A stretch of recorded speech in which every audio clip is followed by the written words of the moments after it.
Christian Anderson. The Grapes of Wrath. The moving, questing people were migrants now. Those families which had lived on a little piece of land, who had lived and died on 40 acres, had eaten and starved on the produce of 40 acres, had now the whole West to rove in. And they scampered about looking for work, and the highways were streams of people, and the ditch banks were lines of people. Behind them more were coming. The great highway streamed with moving people. There in the middle and southwest had lived a simple agrarian folk who had not changed with industry, who had not farmed with machines or known the power and danger of machines in private hands. They had not grown up in the paradoxes of industry. Their senses were still sharp to ridiculousness of the industrial life. And then suddenly, the machines pushed them out, and they swarmed the highways.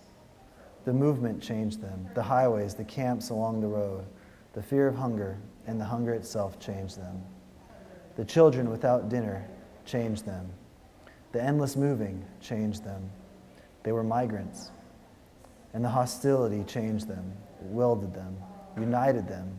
Hostility that made the little towns group and arm as though to repel an invader. Squads with pick handles, clerks and storekeepers with shotguns, guarding the world against their own people. In the West, there was panic when the migrants multiplied on the highways.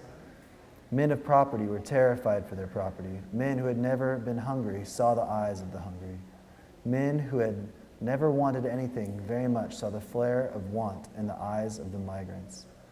And the men of the towns and of the soft suburban country gathered to defend themselves.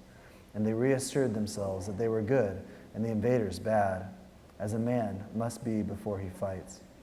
They said, "These goddamn Okies are dirty and ignorant. They're degenerate sexual maniacs. These goddamn Okies are thieves.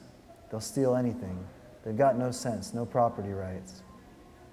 And the latter was true. For how can a man without property know the ache of ownership? And the defending people said, "They bring disease, they're filthy. We can't have them in the schools. They're strangers. How do you like to have your sister go out with one of them?"